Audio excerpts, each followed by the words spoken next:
Hello, everybody, and welcome back to the Unnamed Cop Show. We have not done an episode in A lot of months. several months. We took a little hiatus. This is our 91st episode of the Unnamed Cop Show. 91 or 92? Okay. The 91st episode of the Unnamed Cop Show. And we have a good show for you today. We have a lot of things to talk about. And we have a new production company as well. So I want to say hi to Mike and his crew from AD Video. Okay, Mike and his crew from AD Video will be doing the filming of our show from this point forward. So we thank you guys for coming out. And we have several guests today. And we have a most wanted for those of you who like that part of the show. We have some people we really want to get in custody. We had an incident recently as well.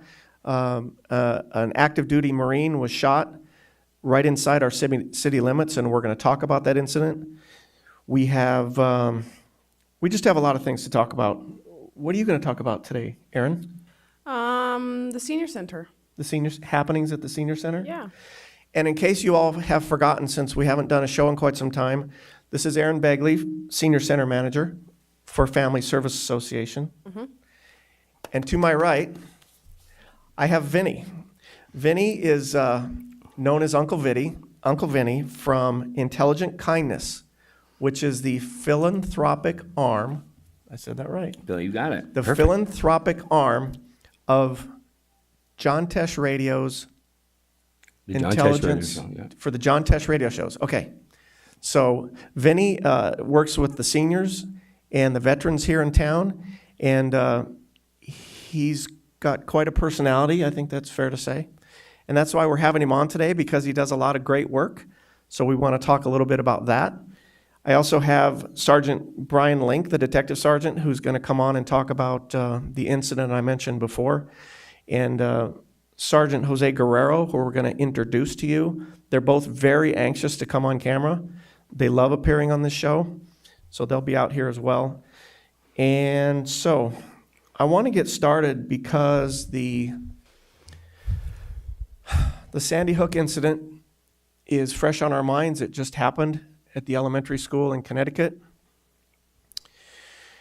I want to talk a little bit about that from a couple of different angles. Vinny, why don't you tell us what your mission is in the city, and then take us to what your plans are with Sandy Hook. Okay, sure. Well, my mission in this city when I first got here was to help veterans, start a program for homeless veterans. And how I came across that, wanting to help our veterans, is I drove an 18-wheel truck for years on the road, on every exit ramp, every nook and cranny, small town, big city. There were a problem with homeless veterans. I know. So it was a problem with homeless veterans. So when I came into this town, I finally got off the road, and I bought a house in Desert Hot Springs, planning on still traveling around the country helping our veterans. But when I got into Desert Hot Springs, I realized I have to go nowhere. I'm going to stay right in Desert Hot Springs and make Desert Hot Springs a better place to live. So that was my mission here. So I started with an inbound program to feed disabled veterans who are unable to go to Food Now. So I went to Food Now, and I worked out a program where I would deliver food to disabled veterans who couldn't leave their house, and we would deliver it to them. In doing that, I realized something that's very important that most people don't realize. We realize what homelessness is, and we realize what a drug problem we might have in a community. But one thing we don't realize until you knock on somebody's doors and you look inside and you see this is the problem that we have with our seniors in this town is loneliness. Loneliness is a huge problem. When we deliver them food, we try to stay there, we talk to them, or we go back to them. And the reason why I bring this up is because of this. A lot of us can't give from our pocket these days. Times are tough. But we can maybe get an hour a week in and actually go to your neighbor who might be a senior, or go to the senior center, and maybe, Aaron, you might be able to give them a place where they can go to, where seniors that live alone. Mm-hmm. And go and visit them. If you could spend an hour a week, it's like $1 million to these people. Being lonely is really a problem with our seniors. So get out there and visit a senior, especially now for the holidays. I don't know when this is airing, but for the holidays, it would be awesome to visit them. I usually play Santa Claus at veteran centers, veteran hospitals, and on Christmas Day, they have nobody visiting them on Christmas Day. And I think, Kathy, you were telling a story that when we would leave the hospital room, the nurses would cry because they couldn't believe that they were getting a visitor on Christmas Day. I mean, so that's how bad our problem is with loneliness with our senior citizens. So you've traveled the country helping veterans and helping seniors and helping others as well. What are you going to do with the Sandy Hook issue? Okay, well, Sandy Hook, and this is if I get Erin's permission to leave the senior center with Whisper, of course. I guess this one time. Okay, this one time. We have a service dog who was trained actually for a veteran who got, that's another thing that we do, is we train service dogs for veterans who get injured at war. And we are gonna go and bring Whisper to Sandy Hook in Connecticut, and we're just gonna walk around the town, and the kids are gonna get to pet the dog. And they say that it's working wonders for the children, just to pet, and they're just so therapeutic, these dogs.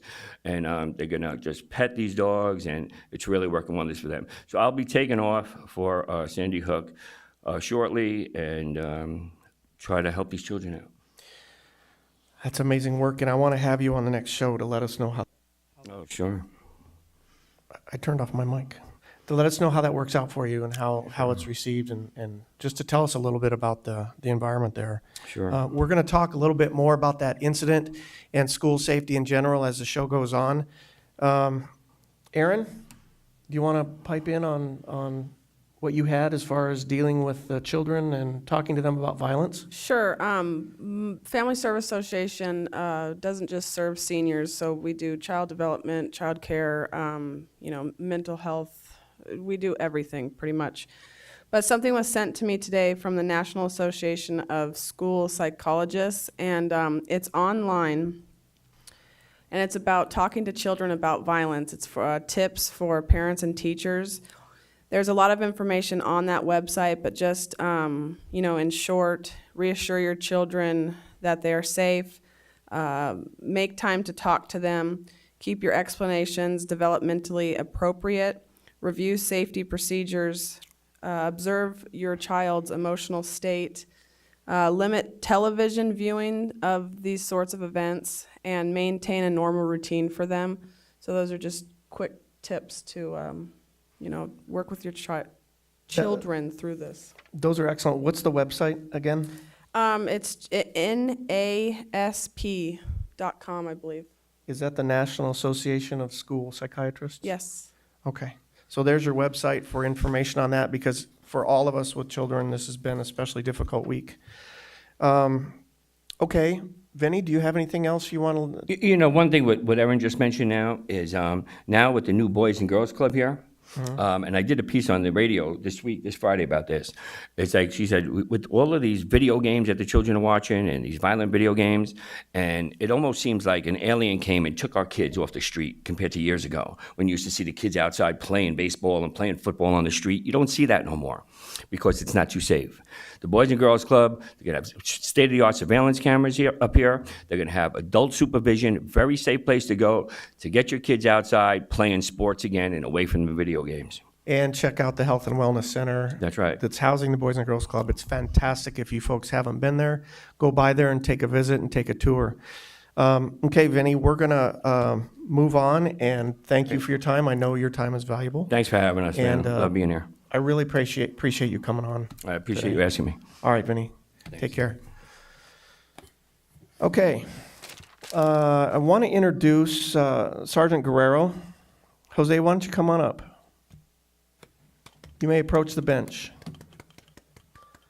Jose, like I said before, is very excited to be here. There we go. Come on, have a seat. I want to say that your Desert Hot Springs Police Department has changed over the past 3 or 4 years for the better. We have been able to attract and hire some fantastic people, and Jose is one of those fantastic people we've been able to bring aboard here. It didn't always used to be that way. Jose, welcome. Thank you, sir. And why don't you tell us just briefly where you came from, and then I'll ask you some more questions. Okay. Where did you work before you decided to come to our fine city?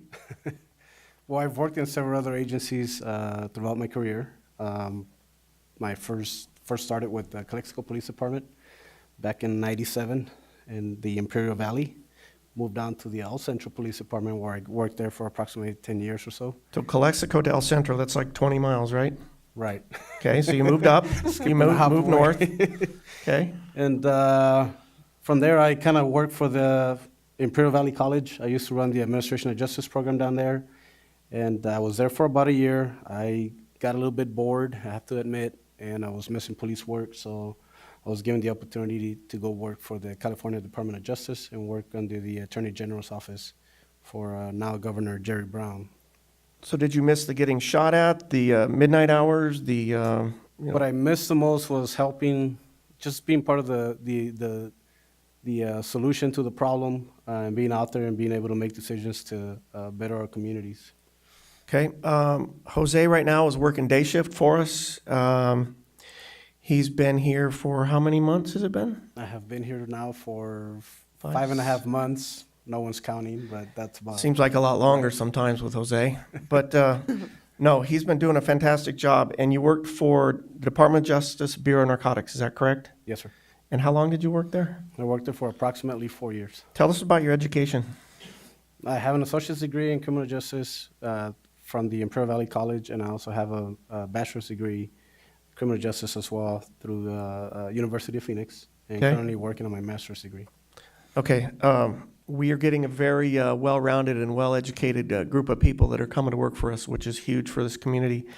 What I kind of want to talk to you about, because you're out there every day and you see it, is pedestrian safety, especially on Palm, in the area of Hacienda and Ironwood, and even going on up further toward Vaughn's and even up to Campanero. Jaywalkers, why don't you tell us about the problem and that you all watching this are seeing? Well, the problem with the jaywalkers is basically people are avoiding the crosswalks.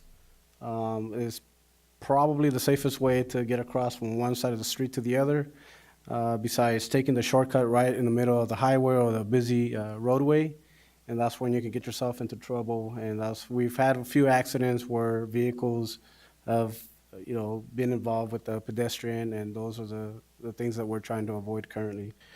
Right now, we're really pushing the patrol officers and even our special enforcement team members to write jaywalking tickets because some of the folks out there aren't getting the message. So what are you telling your officers to do about that kind of thing? We're strictly enforcing as time allows throughout the day with the amount of calls that we get for service. If the officers have the time, we'll go out and make contact with people who are cutting right through the middle of the street to and from. Normally, we'll give them a warning to start with. However, if it continues to be an issue, they're getting cited under the city ordinance for jaywalking. Okay, well, this is your warning, okay? You've all been officially warned not to jaywalk. So the next time you get caught jaywalking, we're going to write you tickets. We are going to do zero tolerance around in that area because we're having too many people hit by cars. I think we have 4 or 5 fatalities on Palm over the last couple years, at least that I can specifically recall. I want you to put the message out in Spanish about using crosswalks and to take the extra 30 seconds that it takes to walk to a crosswalk from wherever it is that you come out of to cross the street.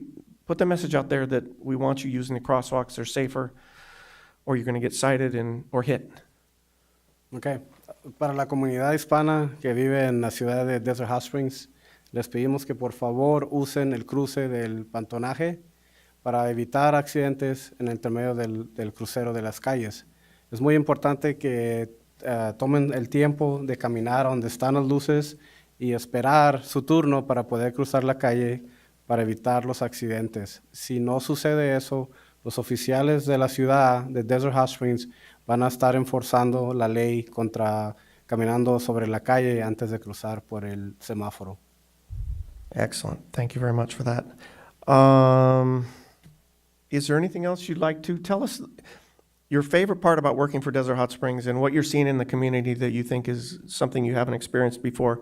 Me and Jose have talked about this. For me, the best part working here is the fact that there's a lot of support for our police department. I love the fact that you can go out in any street around the city, and most of the time, somebody will wave at you. Somebody will say, take care of yourself, have a good day, be safe. It doesn't matter where you're at or at what point in time during the day. There's somebody that's always giving you that extra so you can continue going.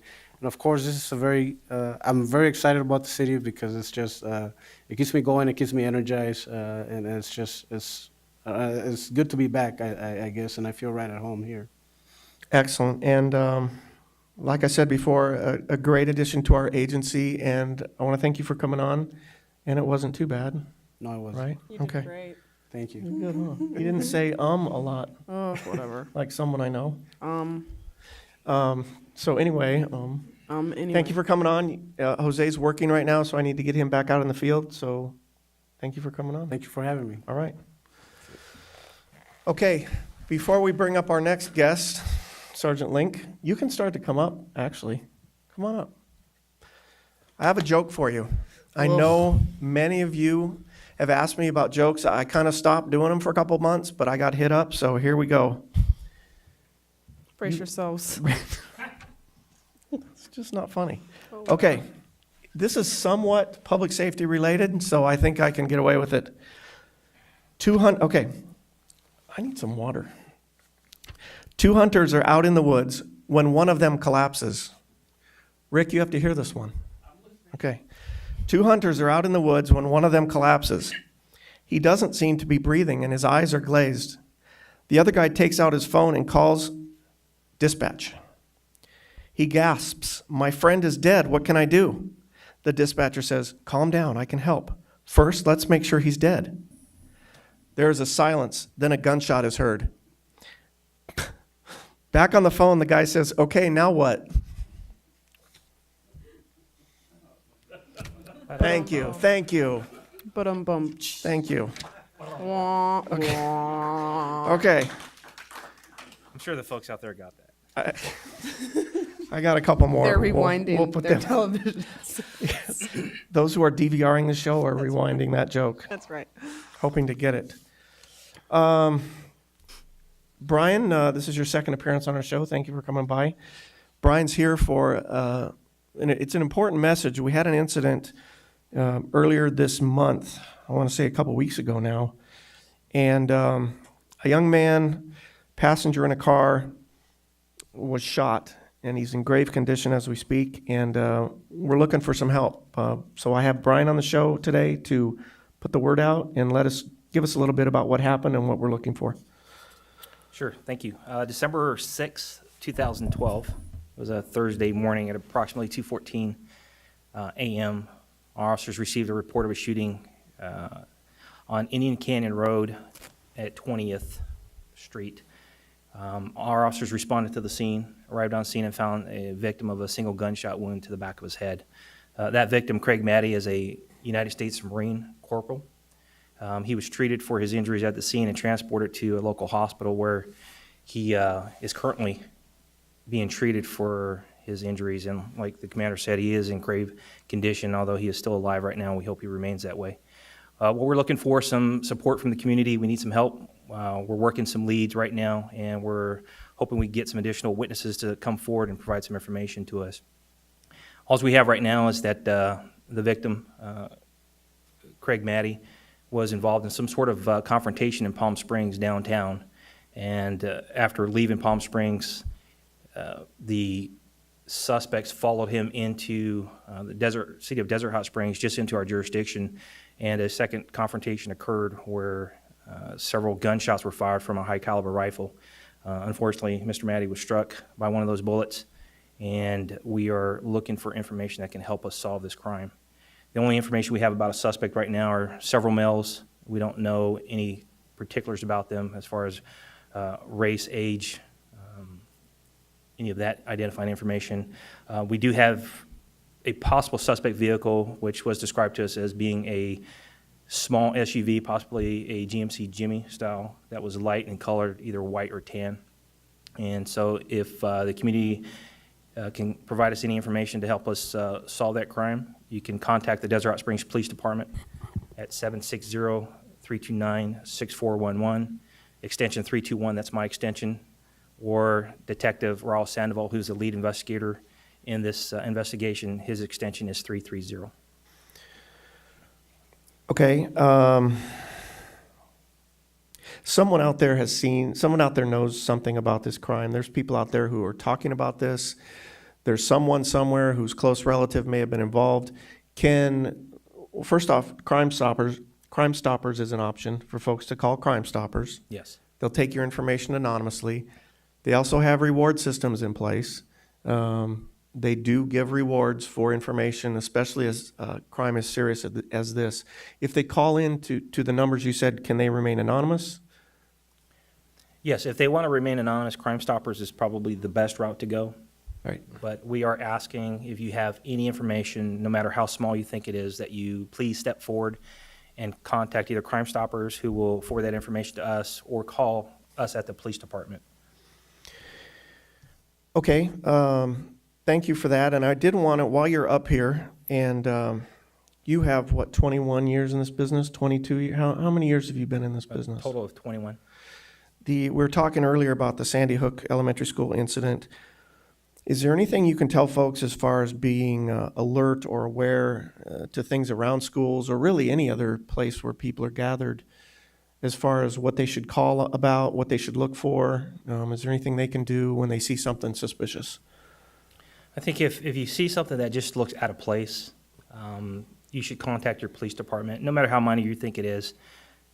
It's better to have the police officers respond and contact somebody that doesn't fit or doesn't look right or just doesn't belong in the area. Have the officers contact that person to find out what they're up to and decide what actions they're going to take from there. But just be diligent, be aware of your surroundings. Try not to become paranoid or make the kids afraid to go to Right. school. That's not something we want to promote. Our schools are safe for the most part, and we just want to be diligent in being aware of our surroundings. Around the schools, or like I say, around any public gathering, if you see someone who's out of place, a lot of times people tell us they don't want to call because it's probably nothing. I've heard it a million times in my career, so has Brian. If it's nothing, that's a great outcome, because once we get cops rolling there, if we determine it's nothing, then it's nothing, and we all go home safe.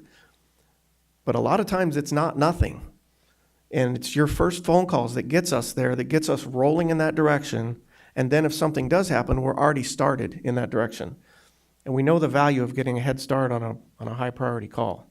At any given time, we might make a left turn instead of a U-turn, or go one direction, when if you would have called a few seconds sooner, we could have already been headed toward the crime. And seconds mean a lot on these kind of calls. There's been so many cases lately in the city where we have stopped and arrested thieves, burglars, and robbers because people are calling. But yet there's still those who we find out knew something and didn't call. So especially in a situation involving schools, with our children involved, if you see something, please call us and let us discount it. I would say act on your instinct. Instinctually, you're going to know if something looks right or doesn't look right.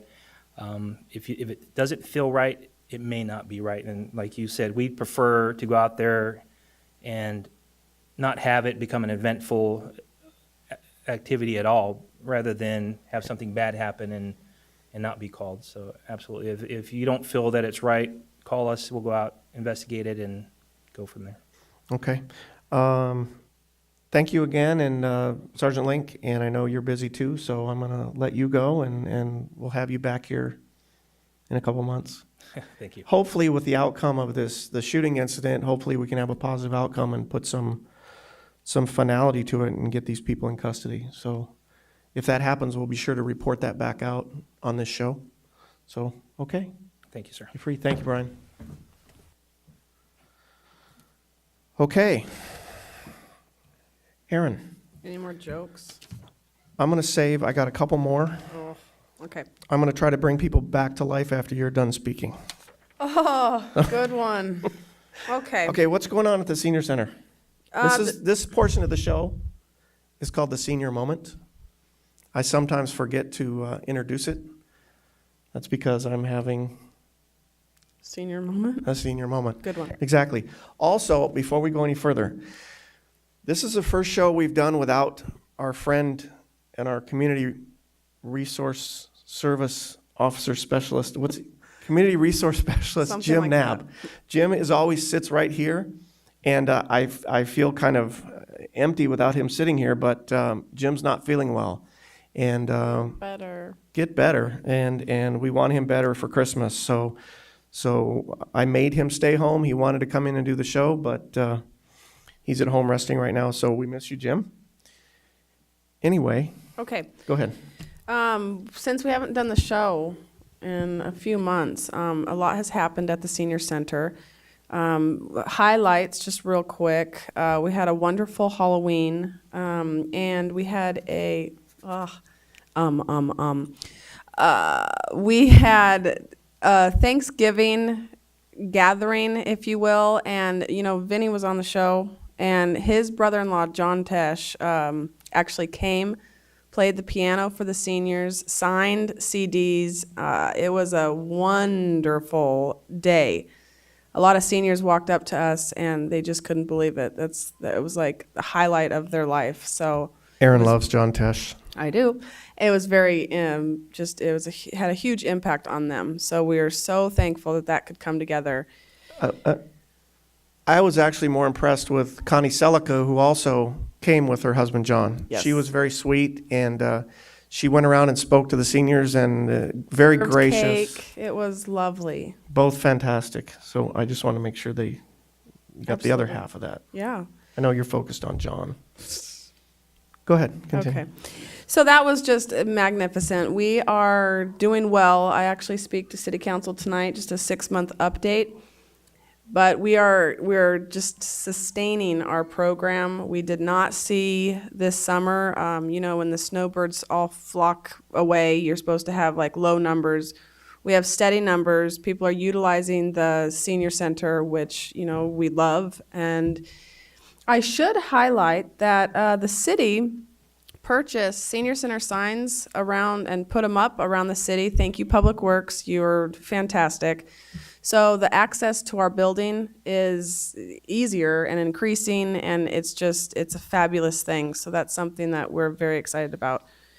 We do, if you seniors out there, come this Friday in a few days, don't know when this airs, but we're gonna have a Christmas party. Wear your most festive sweater, bake your favorite cookie, and we'll judge them. So that'll be fun.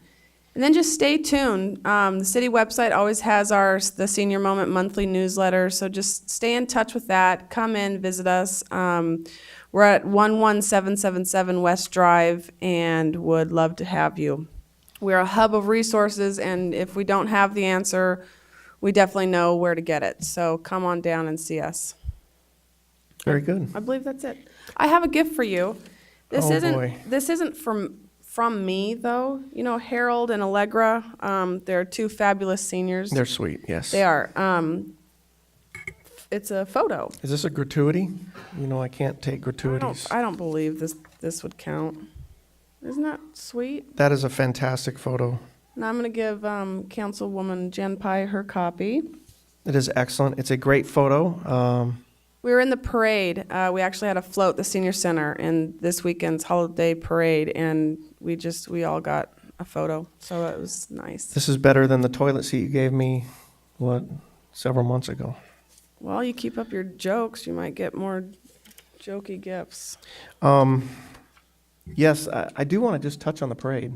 Okay. Seniors had the best float. I don't know if they're going to win the award, We're really hoping for a trophy, but but we it haven't was heard. fantastic to see 20 seniors on the back of a trailer, and they all were safe. None of them toppled off or anything. They just hung on, and It was very stressful, and I kept saying, brace yourselves, hang on, and they were all wanting to wave, and I'm like, hang on!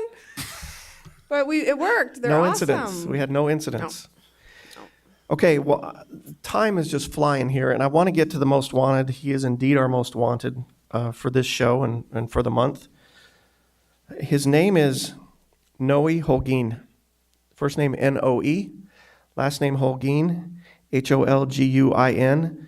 He is a male Hispanic. 21 years old, 5'9", 180 pounds, black hair, brown eyes. A little narrative here from the guys who were trying to catch him. Well, wait, let me tell you what he's wanted for. He has 2 felony warrants, and he is wanted for just a whole slew of things. So we want him in custody. The story is that officers attempted a warrant service at his apartment, which is at 66789 Two Bunch Palms. When he was contacted, he fled the location, narrowly missing an officer as he drove away in another vehicle. And he almost got himself shot during that incident, I might add. The officers refrained, so he got away. The vehicle was later located, but he was gone. When the officers responded back to the apartment, they discovered 3 very young children that he had left in the apartment by themselves. So we had to contact different agencies to come and deal with that. He was watching the children, but he fled when the police showed up. So that's who we're dealing with here. So we want Noe in custody. Noe, I'm sure you'll see this show because everybody in this town, I think, does. Turn yourself in for everybody's good, and everything will be safe and nobody will get hurt. So I wanted to mention that. I do have a world's dumbest criminal that I want to briefly, this one's really good, and I know we're running out of time, but I have to get through it.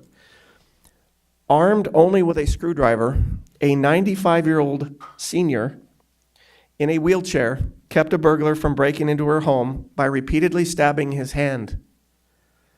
I bet you're curious about how that happened. It was 3 a.m. when 95-year-old woman heard someone break the glass on her front door and push the door open. From her wheelchair, when a hand came inside and tried to unlock the door, she stabbed it with a screwdriver. Again and again and again. The woman would not leave the door for fear the man would break in while she was calling for help. When police arrived, they found the bloody suspect passed out on the front porch with dozens of stab wounds to his lower arms and hands. 46-year-old Robert Horsley is in jail facing 1 count of first-degree burglary. I love that That's story. That is awesome. fantastic. That was a good one. So burglars beware. One more quick thing. We are going to be focusing our enforcement over the next month or so in the Stater Brothers and the Vons parking lots. The panhandlers there, aggressive panhandlers, we're going to arrest you when we see you. We are also going to be writing jaywalking tickets in that area. If you are using those parking lots to make any of your connections or meets, we're going to see you. We're going to be in plain clothes and we're going to be in uniform. So again, as we talked about the jaywalkers, beware. Beware if you're going to do crimes in the Staters or Vons parking lots, we're going to be there. And we're going to put you in custody or give you a very expensive ticket. So we hope that you violate our law, or you don't violate our laws and you follow our rules, but if you don't, we'll be there. You know, as a resident, that is really awesome to hear because it is pretty annoying going shopping here in the city. It can get annoying and we have complaints and we got to clean that up. So we're working on that. Good. I'm going to stop for now and save this for the next show. I want to thank Vinny. I want to thank Jose Guerrero for coming on. He was very nervous, but it didn't show. And Brian Link always likes to come on our show. I want to thank him and Aaron, as usual. And Jim, we miss you. And with that, we're going to say goodbye. Have a Merry Christmas. Have a Happy Holidays. And we will see you next month. And no more can you say you guys need to do a new show because There it this is. is your new show. Happy holidays. Bye.